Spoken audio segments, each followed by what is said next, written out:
5 minutes after 10 o'clock. Thank you for tuning in this Wednesday morning. You know, I've become so busy, and I'm sure this is true for a lot of people, that I sometimes think back to when I was a younger guy, and I'd be in the grass more, I'd be riding bicycles more, I'd be walking out in wild more, and you see things. You see butterflies, you see lizards, you know. So the other day, this was brought to my mind because there was a frog in my yard, and the frog, I said, hey, that's the kind of frog I used to catch when I was a kid. You know, I hadn't seen a frog like that in a while, and I'm sure they're always out there. It's just that I don't pay attention anymore. So I started thinking, I really got to start getting back to, you know, I shook some. I know this is going to be nasty to some of you, but I shook out like an old bunch of rags or something, and anyway, some roaches fell out of them. Okay, on my porch. Gosh, and you know what happened? The lizards came out and they ate them. Oh, well, yeah. Good. Yeah, I was wonderful. I was watching The Circle of Life right in front of me. You provided lunch. Collin O'Mara is on the phone. Collin is the president and CEO of the National Wildlife Federation, and he spearheaded the state of Delaware's No Child Left Inside Children in Nature campaign, and the first state trails and pathways plan. Oh, man, I want to be part of this. Yeah, I really, just looking outside, I think, you know, I got to do this more often. He's going to talk to us about ways to improve the survival of the monarch butterflies and other pollinators and pest eaters. Remember that story a few years ago? The bumblebees were going away? Oh, yeah, I remember that one. So let's find out how we're doing and what we can do to make this world a better place. Collin O'Mara, good morning. How are you, Collin? Good morning, Larry, Robin. Thanks for having me on. Where are you? Where did we call? Or where did you call from? I'm actually in Washington now. Usually I'm traveling the country, but actually today is a day I got to be up on the Hill trying to get some good legislation done for once in Washington. Oh, really? Do you know, I'm sure that I don't mean to say people are an invasive species, but in a way we're an invasive species. If I go to South Florida, I see these beautiful iguanas, and I love them. They're awesome. But the people who live there say, no, they're a pest. They eat the plants. They eat the birds. And then there's this other problem down in South Florida. They got other reptiles and things in the Everglades. And but anyway, I mean, I don't know. Do the things not coexist? Is that the natural way? I'd rather see them coexist, or do they ruin the other species that they live with?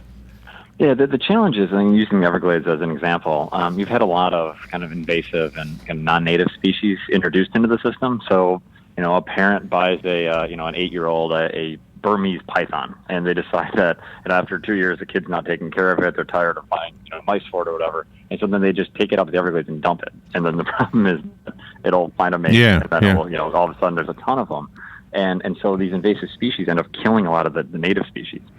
And so what there is, you can absolutely like live in harmony, but you got to make sure you're not kind of altering the system so fundamentally with some of these other species that in most cases have no other predators because they're new to the system. But everything else has got a pecking order. But some of these other species, don't, and that's why you see impacts on, things like some of the native fish, some of the other species that can get kind of decimated when these other species are introduced. Here in this part of the state where you're speaking to, I mean, it is abundant with natural everything. I mean, you take a ride down the river. Now, I know the monkeys who live here were introduced by the Tarzan movie people, I think. That's what I was told. But they're still out there, and they live there, and it's their home now. It's been their home since, 60 years or more, probably? I don't know. Yeah, I would think so. I don't know how many generations there are, but I mean, we have everything. We have, and I'm wondering how we're doing with them. At 5 or 6 o'clock at night, every night, I don't know how many people know this. If you go to the Silver River, all of the white birds, what are they called? Egrets or something? Egrets, yep. Yeah. They all come flying upstream, and they all go into the trees, and the trees are just filled with these white birds every single night. Egrets and ibis. Yeah. Well, and I think that's one of the reasons why the university, right, has got one of the greatest natural resource programs in the country, and so many of the kind of top biologists, wildlife biologists, went to school in Gainesville, right? Because you guys just have amazing wildlife species, not just there, but kind of across the entire region. Yeah. You have something that was cool pointed out to us in the press material about the migration habits of the monarchs from Lake Superior all the way down to Texas. They have their own Monarch Highway, which was fascinating to me. Yeah, so the monarch populations, like the bee stories that you referenced in the opening, monarch populations have decreased from over 1 billion 15 years ago to about 50 or 60 million a year right now, and their migration is amazing. So they start in this overwintering habitat, primarily in Mexico, and they come up kind of through Texas, kind of fan out across the country, including across to Florida, and then they make their way over several generations to Canada. And the amazing thing is that even though each individual species only makes a one part of the journey, over 7 generations, they actually make their way all the way to Canada and then all the way back to Mexico. And the challenge that we're facing right now, yeah, it's amazing. It's absolutely amazing. I mean, these are things that are the weight of a nickel or a dime. And one of the things we're seeing, though, is that because there's not enough habitat kind of along the way, the milkweed habitat that they live on, and when they lay their eggs, if there isn't enough habitat, those numbers get smaller and smaller as they're making the journey. And so we're trying to work with folks all across the country to try to plant more milkweed habitat, because we know if we plant the milkweed, the butterflies will come back. Right? We got to be smart about how we do it. But they're just great leadership opportunities, and we're seeing mayors and governors and others just stepping up across the country, and corporate leaders saying they don't want to have the butterfly they learned about in 4th grade go extinct on their watch. Become extinct, yeah. We have a gardening show on Tuesdays, and the lady who does the show, Carol Ann Baldwin, quite often gets questions about what can I plant to attract butterflies, and the milkweed comes up. I don't even know what a milkweed is, but but I know it comes up all the time. So in order to accomplish the goal that you're saying you're trying to do you have to live along that Monarch Highway area? Absolutely not. So, because monarchs do fan out across the entire country. So about 50% of them are in that I-35 corridor from kind of Laredo, Texas, or San Antonio up through like Minnesota. But the rest of them, Florida's got a huge population that in some ways is actually unique. There's a huge population in California, and so we really do need habitat everywhere. And we've seen the worst losses, frankly, have been places with a lot of agriculture, a lot of places that have had the prairie grasses and things like that converted to crops.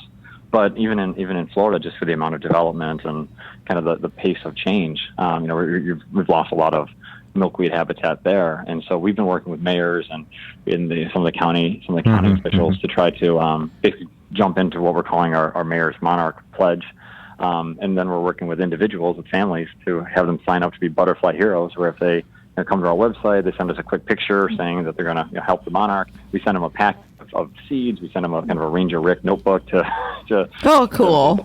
enjoy the outdoors and try and get more kids out there doing this. As a pollinator, am I right in saying that if we save the monarch, then we save ourselves? Because wasn't that what we were being told about the bees? Absolutely. So 1 out of every 3 bites of food we eat is pollinated food. Right. So if you like coffee, if you like chocolate, if you like any kind of fruit, so many different types. Yeah, right.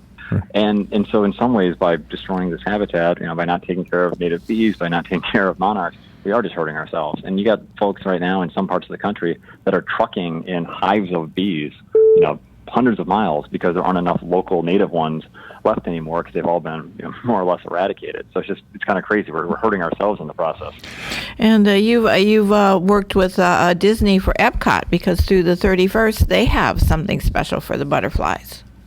No, absolutely. And the Walt Disney Company Conservation Fund has been a wonderful partner in this. They have the big garden show that we had a big team down there. We have a big monarch display right now, and they've been wonderful kind of promoting this connection between habitat and monarchs, because when all of us were kind of growing up, reading the Eric Carle books about kind of the amazing caterpillars and learning the stages of metamorphosis and stuff. I mean, this species is so iconic and so kind of etched in our collective consciousness that Disney's been a wonderful partner, saying, look, just with simple actions, not necessarily a lot of government involvement, just simple actions, we can all play a role in saving this species. Yeah, well, my hunch is that nobody wants to eradicate any species. I'm guessing we do it innocently, but when guys like you bring it to our attention, then we have to step back and say, well, what am I doing that's actually contributing to the problem? And then you ask yourself, what do we need to do as a society? Should it be legislation? Should it be a campaign? So hopefully there'll be some of those answers in the as we continue the conversation. If you don't mind, I would like to go to a phone call, and then we'll take a break, and then we'll come back and continue this. Good morning. Thank you for calling and for waiting. You're on there with Collin O'Mara. Hey, good morning, Larry. Collin, what a timely show. I just read an article that there was the wrong milkweed that you can plant that's causing, people are trying to do good. They're trying to plant the milkweeds to support the monarchs, but there's actually one that's not that good for them and is causing more of an issue. And if you could address that, that'd be great. And it's a very timely show. I'm glad it's on. Thank you. Go ahead and hang up. Appreciate that. Yeah. So is that right? We can make a mistake and plant the wrong one?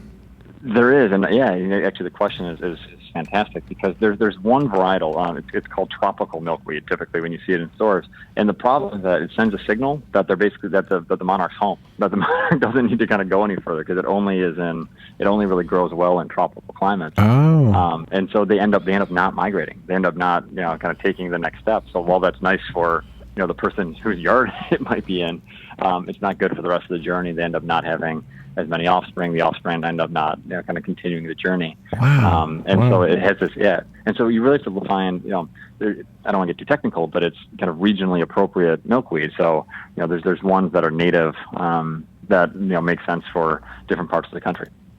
That is it's fascinating. Nature is just so fascinating, isn't it? I mean, they're smart.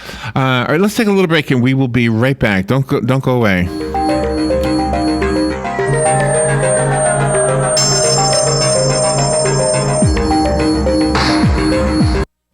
The weather is brought to you by myfwc.com. Safe boating is no accident. Wednesday will be a partly sunny, warm day with a high of 84 along the coast, 89 inland. Mainly clear Wednesday night, lows in the low to mid-60s inland, 69 at the beaches. Thursday, sunshine mixing with clouds, breezy in the afternoon, the high 82 on the coast, 87 inland. For Friday, partly sunny and becoming breezy with a shower or thunderstorm in spots, especially in the afternoon, the high 83 to 87. From the Florida Weather Center, I'm meteorologist Joe Lundberg. Attention passengers for Flight 1370. The plane has been delayed at its departure point and will be at least 2 hours late. We apologize for any inconvenience. Are you serious? It took us over an hour to get here, 2 hours going through security and getting our tickets, and now we have to wait another 2 hours. Yeah, it's beautiful here, but we're inside this overcrowded airport all day because the plane is stuck in bad weather. This is the last time we ever do this. When we get back, we're going to Cal Aviation and getting our pilot's license. Yeah, we've been talking about that long enough. It's about time we did it. Then we could just fly ourselves and never have to deal with this mess again. Right. No long lines, no full body groping security, no baggage checks. Not to mention never losing your luggage. Remind me again why we haven't done that? Well, we're idiots. Oh, right. Attention all passengers for Flight 1370. It looks like the plane is going to be delayed a little bit longer. The airline has lost the pilot's luggage. Isn't it time you got your pilot's license? Call Ocala Aviation today. 352-861-7484. That's 352-861-7484. Hey, you've earned it. Call today. Central Florida Eye Institute is the area's leader in laser vision correction. From high-definition refraction surgery and LASIK vision correction to custom cataract, glaucoma, and diabetic treatment, you can count on Dr. Crowley and his effective, friendly staff to provide you with the quality care you deserve. Call 352-237-8400 for an appointment or more information. That number again is 352-237-8400. Looking forward to service your vision needs. All right, 19 minutes after 10 o'clock. Thank you for tuning in. By the way, part of this program is brought to you in part by, I'll say it right one day, Dr. Thomas Crowley. Thank you. Dr. Crowley is a board-certified ophthalmologist at the Central Florida Eye Institute. They sponsored part of AM Ocala Live, and we wanted to let you know that if you need LASIK surgery, cataract surgery, or something maybe simple as just an eye exam and new eyeglasses, they can take care of it all. Their phone number is 237-8400. They're at centralfloridaeye.com, centralfloridaeye.com, and their physical address is right here, not too far from where we broadcast, 3133 Southwest 32nd Avenue, not too far from the Paddock Mall on the Sears and Belk side, not in the mall, but in that office complex just adjacent to the mall. Collin O'Mara is on the phone. We're talking about improving the survival of the monarch butterflies and other pollinators and pest eaters as well. So I wanted to talk about that a little bit. Collin, hopefully you're still there. Am I right? I am. Okay, Yep. good. We were trying to talk to you during the break, and we couldn't for some reason. So I have here, we all have here, lots of these little lizards called anoles. Is that right, Robin? Yes. A-N-O-L-E-S? Anoles? And they seem to do a pretty good job eating roaches. Yes, they do. But I'm guessing that are they a problem as far as the butterflies are concerned? No, not really. I mean, for the most part, the biggest threat to the monarchs are frankly people, because we're decimating most of their habitat. I mean, occasionally you'll have birds, maybe like a songbird, maybe eat a caterpillar, those types of things that just kind of happen in the cycle of life. But for the most part, the causes are loss of habitat and then us being way too efficient in the way we use chemicals, because we have become very good as a society of kind of wiping out anything that doesn't look exactly the way we want it in our yard. And unfortunately, a lot of times folks eradicate milkweed without realizing the benefits of it. I bet that's true. Do you know what I think is true also? Here in America, while we have our problems, we still have freedom of speech and freedom of the press. So people like you can speak your mind and educate us, because I think, bottom line is, I think people want to do the right thing. Other countries around the world where they don't have the freedom of communication, whether it's to speak it or to write it down, they might be running the coal mills and everything else just haphazardly. Maybe nobody gets the word that you're ruining those whatever butterflies live in China or wherever they're doing this, right?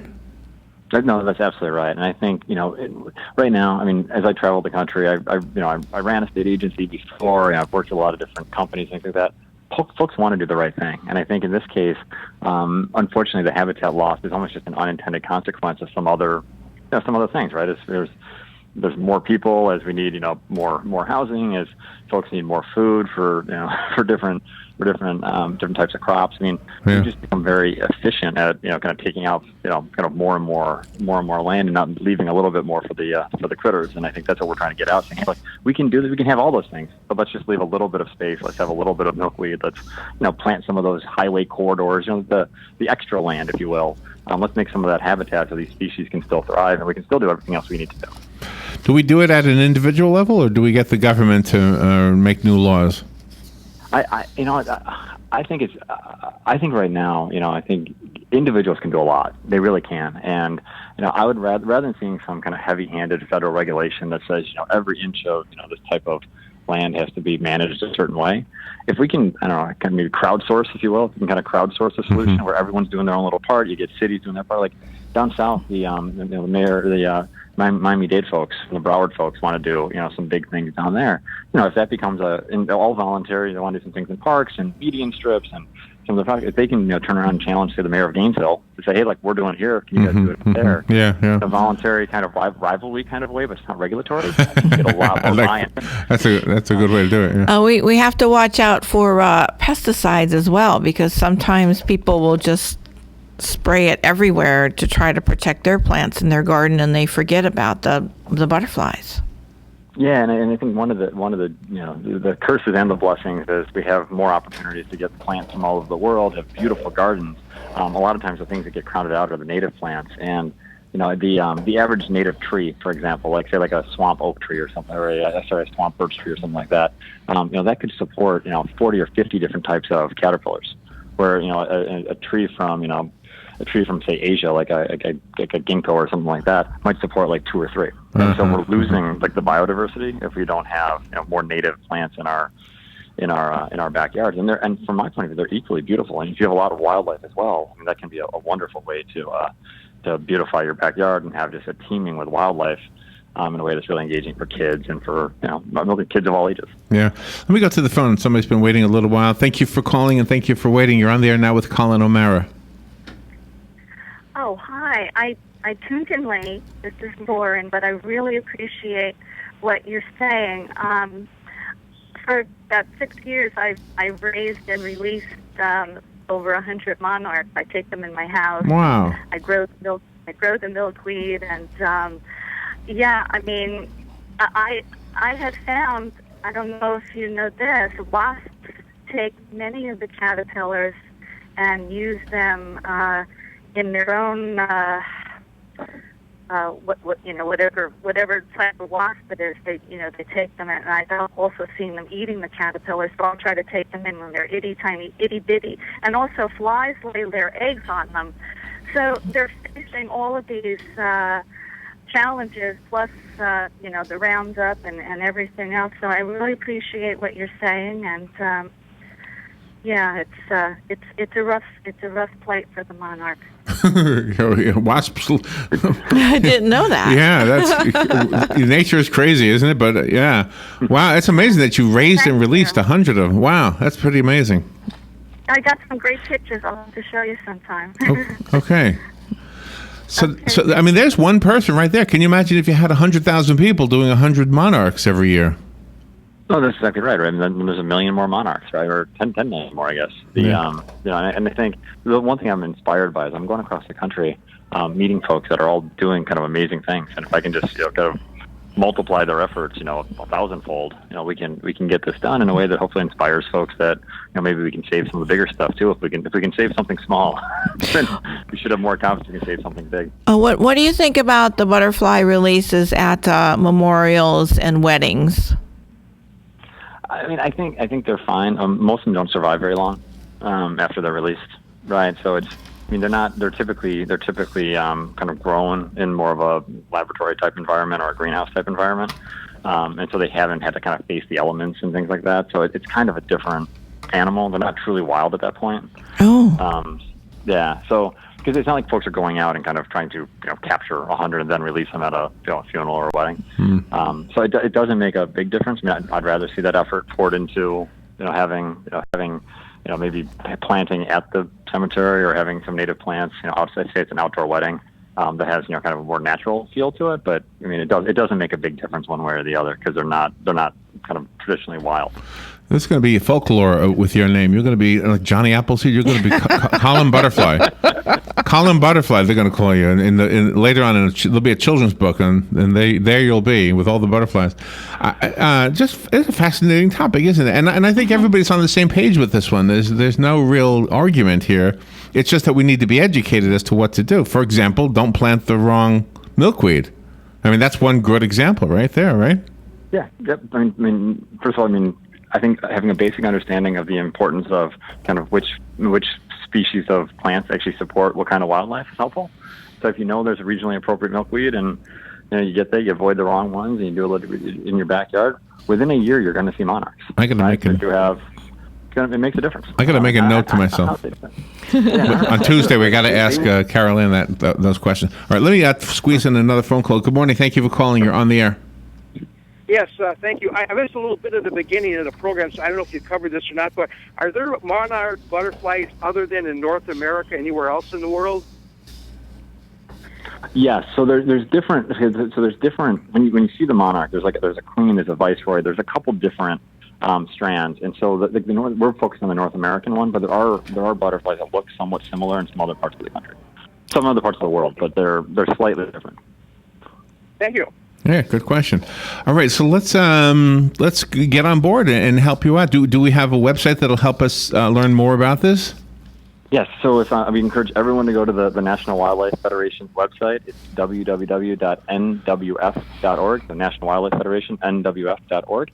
If you click on the Butterfly Hero link, we will send you a packet of milkweed that you can plant in your backyard. Really? All kinds of information if you folks want to certify their backyard and figure out what native plants are helpful for other wildlife as well. There's a lot of information there. So nwf.org, you can learn all about ways that you can help a whole range of species just in your backyard or at your school or your church or your place of work. NWF.org. Oh, I just went to the site. What a nice site. Oh, wow. I'm going to be here for a while.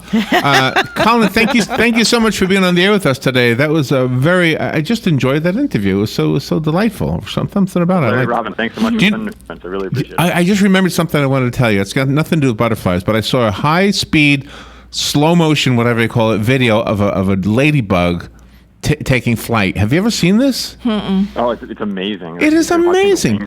In the way. It's like those two little halves of the red shell kind of lift up like an airplane, and then these wings come out, these like invisible wings, and then it flies. It's just amazing. Nature amazes me. Thank you, Collin. Thank you for being on the air with us today.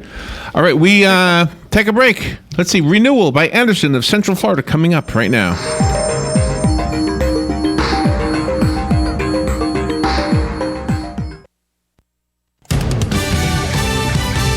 Fox News Radio, I'm Carmen Roberts. The Taliban's new leader in Afghanistan says no way to peace talks. The insurgents have picked Mullah Haibullah Akhundzada as their new commander. In a statement, the Taliban also confirming Mullah Akhtar Mansour's death. Mansour died last week in a U.S. drone attack, and now the Taliban's on the attack in Kabul. Afghanistan's